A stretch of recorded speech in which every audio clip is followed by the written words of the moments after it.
सभी भक्तों को जय बाबा की। एक बार फिर मैं आप सभी भक्तों के समक्ष उपस्थित हुआ हूँ भक्ति सागर पंचद्वार बराड़ा धाम चैनल के माध्यम से। आज मैं आप लोगों को वो असली शिव कथा सुनाने जा रहा हूँ जो शिव कथा आज तक कोई सुनाया नहीं होगा। हर एक कथावाचक, हर एक धर्मगुरु, चाहे कोई शिव भक्त ही क्यों ना हो, उन्होंने अपने तरीके से हमारे अपने धर्मों और ग्रंथों को और शिव पुराण को उठाकर उस हिसाब से उन्होंने आपको कथा सुनाई है। लेकिन आज मैं आपको एक सत्य के आधार पर शिव कथा सुनाने जा रहा हूं कि इस पृथ्वी पर शिवलिंग की स्थापना कब हुई और कैसे हुई और अर्धनारेश्वर शिव कब कहलाए। जो सत्य है, जो मुझे दिखाई दे रहा है, जो असली शिव कथा है, आज मैं आप लोगों को सुनाने जा रहा हूं। तो ध्यान पूर्वक आप सुने और मेरी बातों को समझें कि शिव के संदेश हम इंसानों के लिए, हम प्राणियों के लिए क्या हैं। तो हम शुरू करते हैं शिव कथा कि इस पृथ्वी पर शिवलिंग की स्थापना कब और कैसे हुई। इसके पीछे देखो बहुत ही बड़ा रहस्य है। आप लोगों को हमने इससे पहले बताया और दिखाने की कोशिश की कि यही सत्य है। शिव से ऊपर शक्ति हैं जो निराकार हैं, जिनका कोई स्वरूप नहीं है। एक प्रकाश नुमा, एक बिंदु नुमा सिर्फ एक शक्ति है और उस शक्ति ने शिव को अपनी शक्तियों के माध्यम से उत्पन्न किया। मतलब ये कि उस शक्ति ने अपना एक स्वरूप दिया, अपना एक आकार दिया, जो शिव के नाम से इस दुनिया में एक साधक के नाम से इस दुनिया में विख्यात है। अक्सर आप लोगों ने देखा होगा शिव हमेशा ध्यान में लीन होते हैं और किसके ध्यान में लीन होते ये भी नहीं किसी को पता है। कोई कहता है राम के ध्यान में लीन होते हैं, कोई कहता है विष्णु के ध्यान में लीन होते हैं। तो जब शिव की उत्पत्ति शक्ति से हुई और उस शक्ति ने शिव को अपना एक स्वरूप दिया, एक साधक के स्वरूप में, वो साधक किसकी भक्ति करेगा, किसके ध्यान में लीन होगा, आप लोग समझ सकते हो।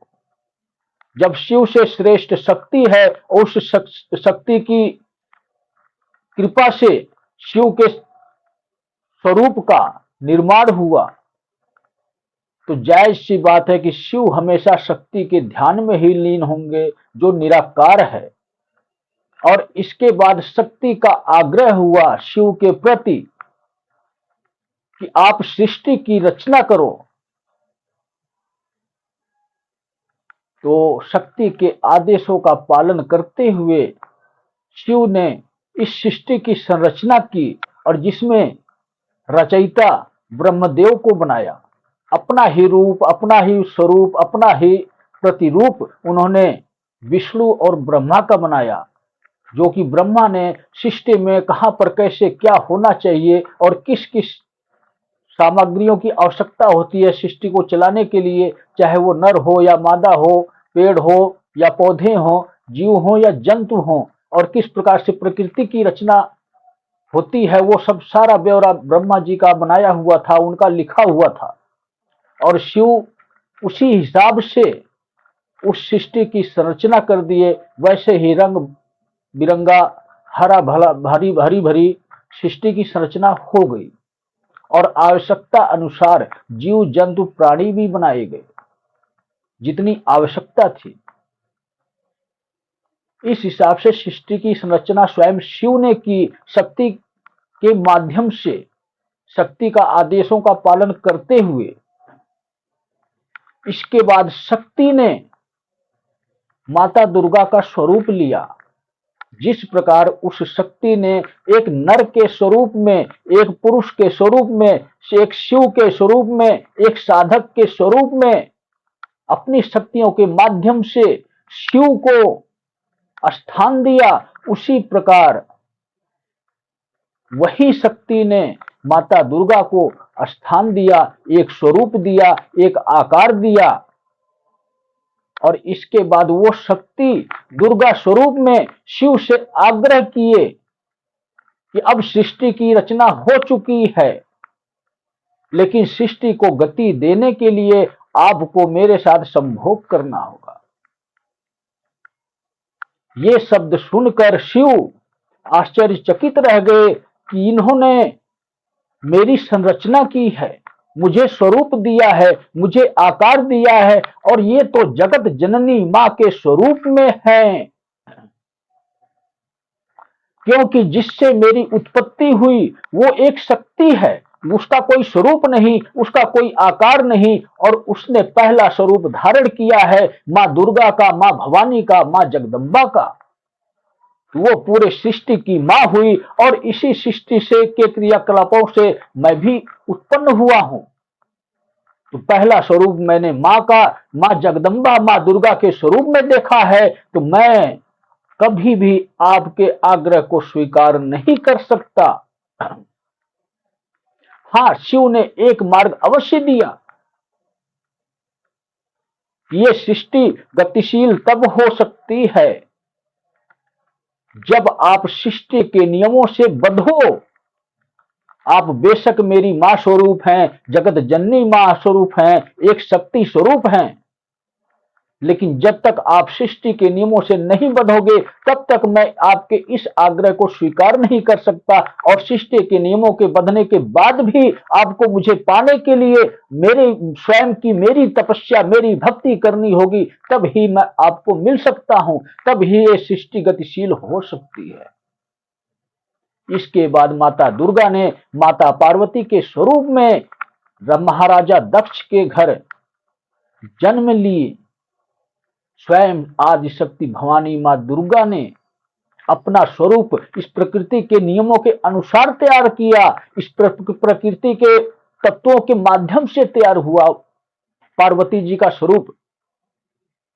इसके बाद उनकी भक्ति की माता पार्वती शिव की। अब यहां पर आप देखो कि वही शक्ति है जो शिव की मां स्वरूप है, जगत जननी मां स्वरूप है, जिनसे उत्पत्ति हुई शिव की, और आज वही शक्ति है जो शिव को ही पाने के लिए, अपनी शक्तियों को ही पाने के लिए, क्योंकि माता दुर्गा तब तक अधूरी हैं जब तक शिव को वो प्राप्त नहीं कर लेती। और शिव की प्राप्ति के लिए माता दुर्गा ने पार्वती का स्वरूप लिया, और पार्वती का स्वरूप लेने के बाद उनको ही अपनी ही शक्ति पाने के लिए अपने ही प्रतिरूप का, अपने ही स्वरूप का स्वयं शिव की भक्ति करना पड़ा। उन्होंने शिव की भक्ति की और शिव को हासिल किया। लेकिन शिव को हासिल किया तो उस शिव के स्वरूप में हासिल नहीं किया। ऐसा क्यों? आप लोगों को पता होगा कि शिव का स्वरूप कितना विकराल है, कितना भयानक है, और वो हमेशा साधना में लीन होते हैं।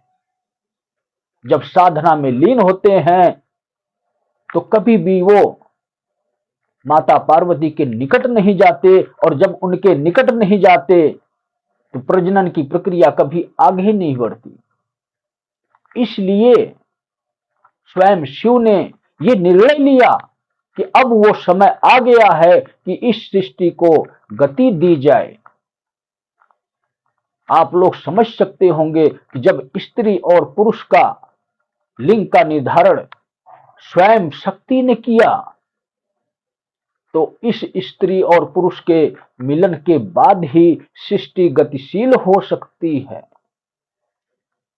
इसलिए शिव ने शिव शंकर महादेव का स्वरूप धारण किया, जो कि एक अद्भुत स्वरूप है, एक बहुत ही सुंदर स्वरूप है।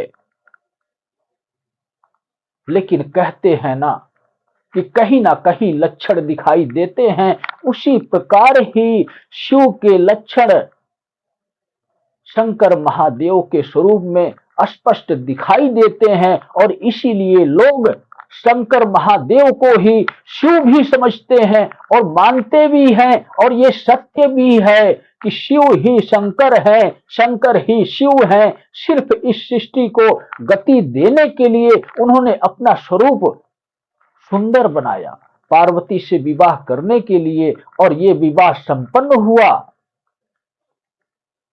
विवाह संपन्न होने के बाद शिव और शक्ति का मिलन हुआ इस पृथ्वी के तत्वों के माध्यम से।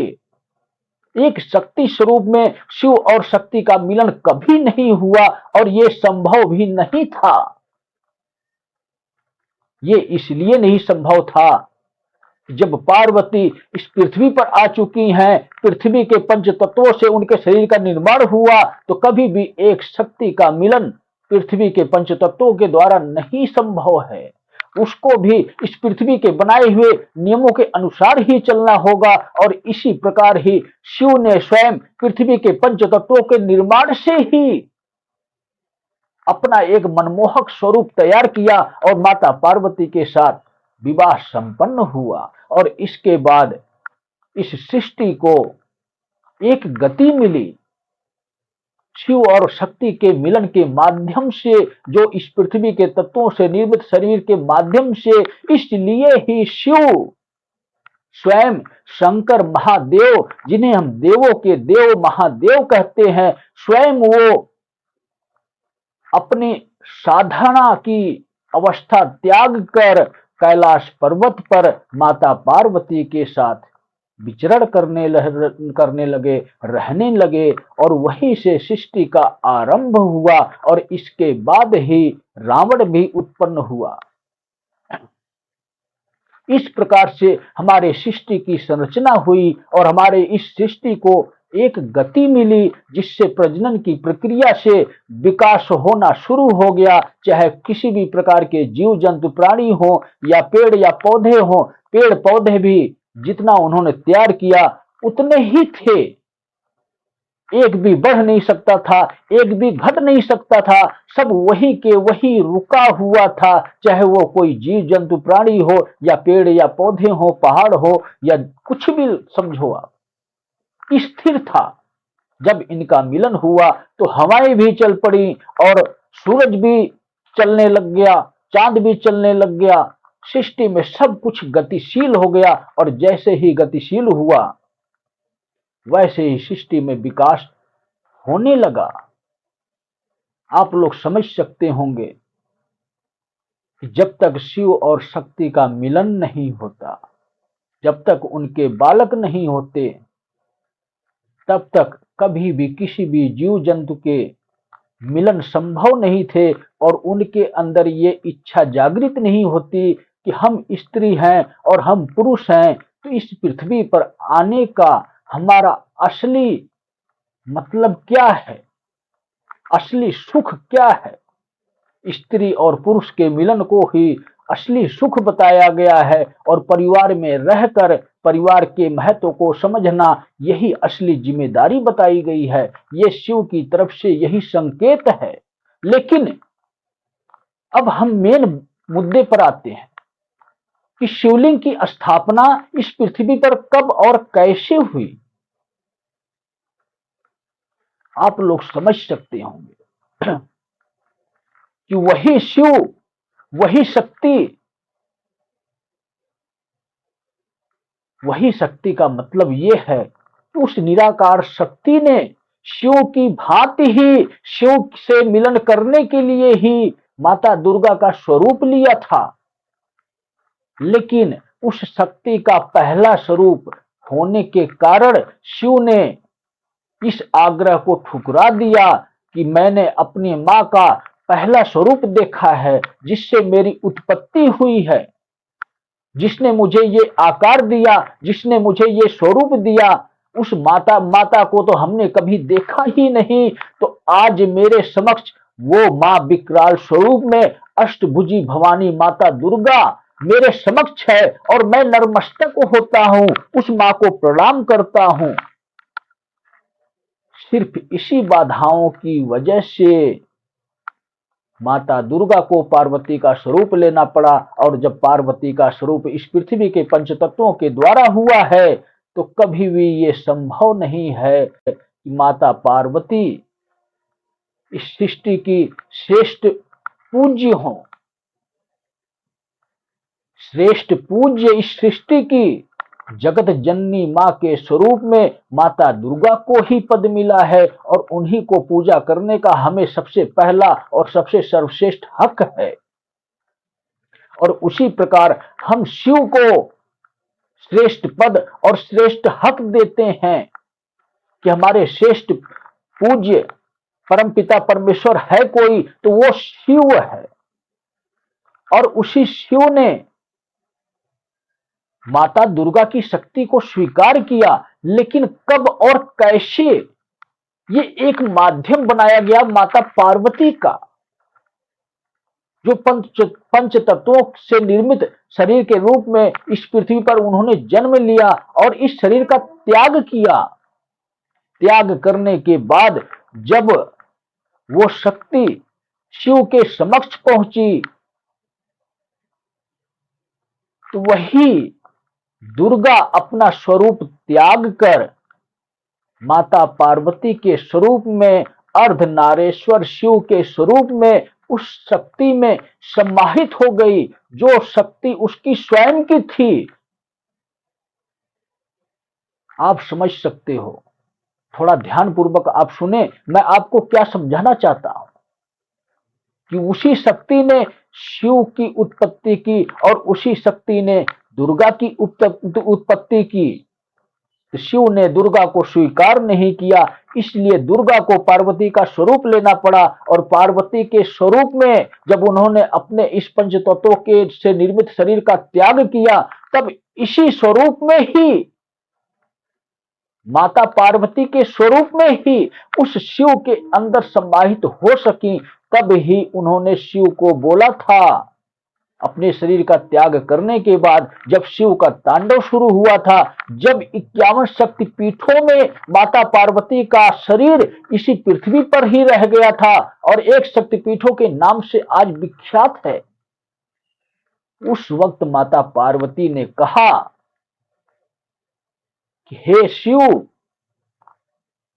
तुम अधूरे थे, अब तक तुम्हारे निकट में अवश्य थी, तुम्हारे पास में अवश्य थी, लेकिन एक पंच तत्व शरीर से निर्मित थी और मैं आपके अंदर कभी समाहित नहीं हो सकती थी। मेरी ही स्वयं की शक्ति मुझसे दूर थी। उस शक्ति ने अपने दो स्वरूप दिए, एक शिव का और एक माता दुर्गा का, और उन दोनों स्वरूपों को एक करना था उस शक्ति को इस सृष्टि के चलाने के लिए। एक उदाहरण के लिए ये सब हुआ था। जब माता पार्वती ने ये सत्य शिव को दिखाया कि आप अपने अंदर देखो, स्वामी जी आप अपने अंदर देखो, आपकी अर्धांगिनी आपके अंदर आ चुकी है, शिव और शक्ति आज एक हुए हैं, आज असली मिलन हुआ शिव और शक्ति का। इसके बाद शिव का तांडव रुका, और जब शिव का तांडव रुका तो उस वक्त शिव ने अपने तांडव के माध्यम से, अपनी ऊर्जा के माध्यम से, अपनी शक्तियों के माध्यम से उस शिव शंकर महादेव का स्वरूप त्याग चुके थे, और जो हमेशा हमेशा के लिए नष्ट हो चुका था। उस वक्त वही शिव थे जिन्हें उस शक्ति की आवश्यकता थी, जो निराकार शक्ति का स्वरूप था। निराकार शक्ति शिव ही हैं। शिव पूर्ण तब हुए जब माता पार्वती ने अपने इस पंचतत्वों से निर्मित शरीर का त्याग किया, तब जाकर शिव पूर्ण हुए। तब उसके बाद ही शिव का अर्धनारेश्वर शिव स्वरूप दिखा, और आज भी ये स्वरूप विद्यमान है। अगर कोई सच्चा शिव भक्त होता है तो वो इस स्वरूप के दर्शन कर पाता है। यही कारण है कि आज शिव पूर्ण हो चुके हैं और जाने से पहले पहले, क्योंकि उस वक्त उनका तांडव रुक गया था, उन्होंने देख लिया था कि मेरी सृष्टि रची हुई जो गतिशील हो चुकी है, जो कार्य करने के लिए इस पृथ्वी पर हम आए थे शिव और शक्ति के स्वरूप में, एक पंच तत्वों से निर्मित शरीर के रूप में इस पृथ्वी पर आज वो सृष्टि गतिशील हो चुकी है। पूरी दुनिया में, पूरी सृष्टि में चहल पहल शुरू हो चुकी है हमारे माध्यम से। तो अब हमें इस पृथ्वी को त्याग कर अपने लोक को वापस जाना चाहिए। और उन्होंने ये भी देख पाया कि मेरी शक्ति मां पार्वती थी। मां कहने का मतलब ये पूरे जगत की मां है, वो शिव की अर्धांगिनी है, वो माता पार्वती। तो मां का शब्द मैं अपने लिए उपयोग कर रहा हूं, आप लोग गलत ना सोचना कि मैं शिव के लिए कह रहा हूं। शिव ने अपनी अर्धांगिनी को बोला कि मेरी स्वयं की शक्ति जो 51 शक्तिपीठों के स्वरूप में इस पृथ्वी पर विद्यमान है और अपने ही भक्तों को सुरक्षा प्रदान करेगी, जो मेरी भक्ति करेगा या अन्य देवी देवताओं की भक्ति करेगा, आवश्यकता अनुसार अनेकों प्रकार की शक्तियां उसे मिलेंगी उसकी सुरक्षा के लिए। तो उन शक्तियों से किसी के अंदर अहंकार उत्पन्न ना हो, क्योंकि शक्ति का मतलब आप समझते हो, जब उसी शक्ति के माध्यम से शिव की उत्पत्ति हुई है, वो शक्ति कितनी शक्तिशाली है हम इसका अंदाजा नहीं लगा सकते। और उस शक्ति की आराधना, उस भक्ति की आराधना हमारे मन के पावरफुल हो सकते हैं, इसका हमें स्वयं अंदाजा नहीं होता है। जिस प्रकार एक राक्षस अधर्म के मार्ग पर चलते हुए भक्ति करता है और शक्तियों के बलबूते पर इतना अहंकार हो जाता है कि वो स्वयं को भूल जाता है कि मेरी उत्पत्ति किसी न किसी से हुई है, तो मेरा अंत भी कभी न कभी निश्चित है। तो संहारक के स्वरूप में कोई ना कोई तो इस पृथ्वी पर होना चाहिए। यही कारण है कि उस शिव ने अपना प्रतिरूप, अपना स्वरूप जो एक पृथ्वी पर विद्यमान था, शिव परिवार के स्वरूप में, एक शिवलिंग स्वरूप में, अपनी शक्तियों के माध्यम से एक स्वरूप उन्होंने तैयार किया, माता पार्वती और अपना स्वरूप, और साथ में पूरे परिवार का कंप्लीट स्वरूप तैयार किया, जो शिवलिंग का माध्यम बना हम इंसानों के लिए, हम व्यक्तियों के लिए। और क्यों बना? क्या ये अनिवार्य था? क्या हम शिव की डायरेक्ट पूजा नहीं कर सकते? ये भी अपने आप में एक बहुत ही बड़ा रहस्य है। लेकिन मैं चाहता हूं कि आप शिवलिंग की पूजा क्यों की जाती है, कब की जाती है और कैसे की जाती है, ये सारी प्रक्रिया आपको अगली वीडियो में बताऊं, क्योंकि वीडियो बहुत लंबी हो जाती है और सभी भक्त के पास इतना समय नहीं होता है कि आप वीडियो को पूरा देखें। तो हम तब तक के लिए सभी भक्तों को जय बाबा की बोलते हैं और आप लोगों से अनुमति लेते हैं कि अगली वीडियो में आपको शिव की कृपा कैसे मिलती है, शिवलिंग की पूजा क्यों की जाती है। तो सभी भक्तों को जय बाबा की।